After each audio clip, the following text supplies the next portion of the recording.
Assalamualaikum warahmatullahi wabarakatuh. Hai teman-teman semua, semoga teman-teman semua selalu dalam keadaan sehat dan lindungan Allah Subhanahu wa taala. Baiklah, perkenalkan saya Elsa Cahya Utami, mahasiswi Manajemen Pendidikan Islam semester 2 kelas A reguler NIM 60221010110. Baiklah, di video kali ini saya akan menjelaskan atau memaparkan materi yang telah kami diskusikan pada mata kuliah Filsafat Pendidikan Islam, lebih tepatnya kepada poin yang berjudul Konsep Ilmu dalam Perspektif Falsafah Islam yang diampu oleh yang terhormat Bapak Trudus Indrawan SPD MPD. Oke, mari kita bahas satu persatu. Nah, kita mulai dari pengertian ilmu dulu ya, atau al-ilm. Nah, pengertian ilmu secara bahasa, kata ilmu itu berasal dari kata alif, ain, lam, dan mim yang diambil dari perkataan alamah yang berarti tanda, penunjuk atau indikasi yang dengannya sesuatu atau seseorang dikenal, kognisi atau label, ciri-ciri, indikasi atau tanda-tanda. Karenanya, menurut Lane, sebagaimana dikutip Wan Daud, ma'alam atau jamak dari ma'alim yang berarti rambu-rambu jalan atau sesuatu yang dengannya seseorang membimbing dirinya atau sesuatu yang membimbing seseorang. Karena itu pula alam juga diartikan sebagai penunjuk jalan. Nah, mari kita masuk kepada pembahasan selanjutnya, yaitu instrumen ilmu pengetahuan. Instrumen pengetahuan atau alat yang digunakan oleh manusia untuk memperoleh pengetahuan itu disebut dengan instrumen ilmu pengetahuan. Nah, apa sajakah instrumen ilmu pengetahuan? Jadi, di antaranya alat yang dimiliki manusia untuk memperoleh pengetahuan adalah indera. Manusia memiliki beragam indera seperti penglihatan, pendengaran, dan perabaan. Untuk memperoleh ilmu pengetahuan yang sempurna, beragam indera tersebut harus ada pada manusia, karena apabila manusia kehilangan satu bentuk indera, maka ia kehilangan satu indera. Seperti dalam ungkapan yang dianggap berasal dari Aristoteles, yaitu barang siapa yang kehilangan satu indera, maka ia kehilangan ilmu.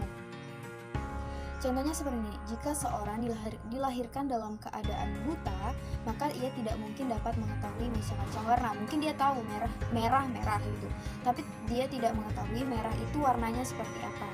Seperti itu. Dalam filsafat Islam, benar bahwa dengan indera manusia bisa mengetahui, tetapi pengetahuan itu tidak akan sempurna tanpa kekuatan yang lain yang disebut dengan rasio atau akal pikiran. Oleh karena itu, dalam usaha memahami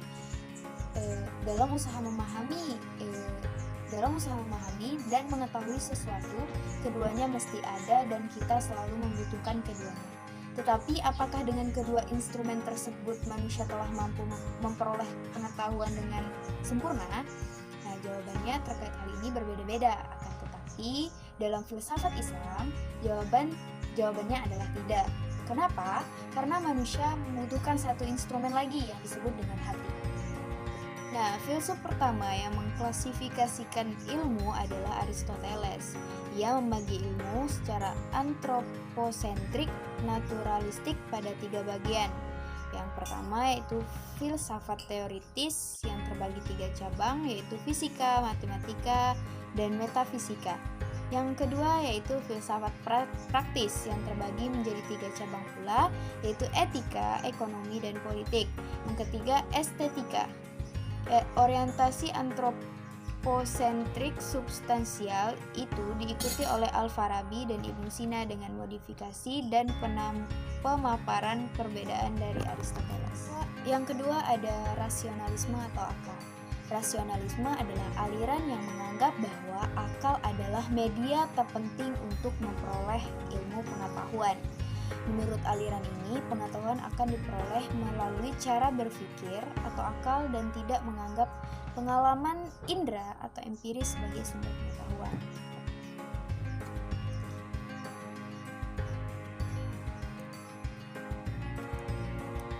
René Descartes pada tahun 1596 sampai 1650 dianggap sebagai bapak rasionalisme. Kelemahan-kelemahan yang terjadi di pengalaman empiris dapat dikoreksi seandainya akal pikiran digunakan. Paham rasionalisme tidak memungkinkan penggunaan indera dalam memperoleh pengetahuan. Tetapi indera hanyalah sebagai stimulus agar Akal mau berpikir dan menemukan kebenaran pengetahuan. Akal menerima bermacam data yang dikirim oleh indera, selanjutnya mengatur, mengolah dan menyusunnya hingga menjadi pengetahuan. Oke, baiklah kita bahas poin selanjutnya, yakni validitas ilmu pengetahuan. Yang pertama ada validitas konklusi statistik. Validitas inferensi mengenai korelasi atau kovariasi antara perlakuan dengan dampak perlakuan.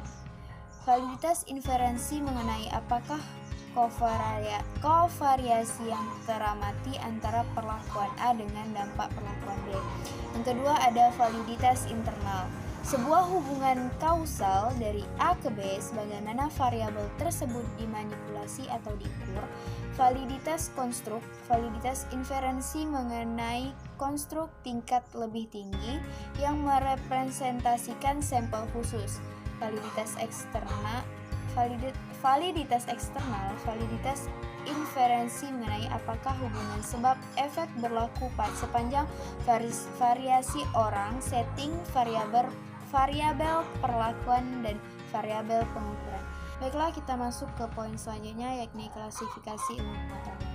Klasifikasi ilmu pengetahuan telah diberikan oleh para ahli filsafat seperti Al-Farabi, Ibnu Sina, Ibnu Hamz, Al-Ghazali, dan Al-Sayuti alatas mengakui kontribusi klasifikasi ilmu pada hakikatnya terdapat kesatuan di balik hierarki semua ilmu pengetahuan dalam kaitannya dengan pendidikan seorang muslim. Ilmu dapat dikategorikan berdasarkan keragaman ilmu manusia dan cara-cara yang ditempuh mereka untuk memperolehnya dan pengkategorian tertentu. Itu melambangkan usaha manusia untuk melakukan keadilan terhadap setiap bidang ilmu pengetahuan. Setelah kita masuk ke poin selanjutnya, yakni integritas ilmu pengetahuan. Integrasi berasal dari bahasa Inggris integration yang berarti kesempurnaan atau keseluruhan. Integrasi ilmu dimaknai sebagai sebuah proses menyempurnakan atau menyatukan ilmu-ilmu yang selama ini dianggap dikotomis sehingga menghasilkan satu pola pemahaman integratif tentang konsep ilmu pengetahuan. Bagi Kunto Wijoyo, inti dari integrasi adalah upaya menyatukan, dalam artian bukan sekedar menggabungkan wahyu Tuhan dan temuan manusia, atau ilmu-ilmu integralistik tidak mengucilkan Tuhan, atau sekularisme atau mengucilkan manusia, atau otherworldly skepticism. Itu menurut dari Kunto Jiwo. Integrasi adalah menjadikan Al-Quran dan Sunnah sebagai grand theory pengetahuan sehingga ayat-ayat qauliyah atau kauniyah dapat dipakai. Setelah kita masuk kepada poin terakhir, yakni Islamisasi ilmu pengetahuan. Bagi Al-Furuqi, pendekatan yang dipakai adalah dengan jalan menuang kembali seluruh khazanah sains barat dalam kerangka Islam, yaitu seperti penulisan kembali buku-buku teks dan berbagai disiplin ilmu dengan wawasan ajaran Islam. Sedang menurut Al-Attas adalah dengan jalan pertama-tama, sains barat harus dibersihkan dulu dari unsur-unsur yang bertentangan dengan ajaran Islam. Kemudian merumuskan dan memadukan unsur Islam yang esensial dan konsep-konsep kunci sehingga menghasilkan komposisi yang merangkum pengetahuan inti. Bahkan, dewasa ini muncul pendekatan baru, yaitu merumuskan landasan filsafat ilmu yang islami sebelum melakukan islamisasi pengetahuan. Baiklah, sekian pemaparan materi dari saya tentang konsep ilmu dalam perspektif falsafah Islam. Saya mohon maaf apabila terdapat kesalahan pada penjelasan saya. Semoga kawan-kawan selalu dalam keadaan sehat dan lindungan Allah Subhanahu wa taala. Baiklah, saya akhiri. Assalamualaikum warahmatullahi wabarakatuh. Tetap semangat.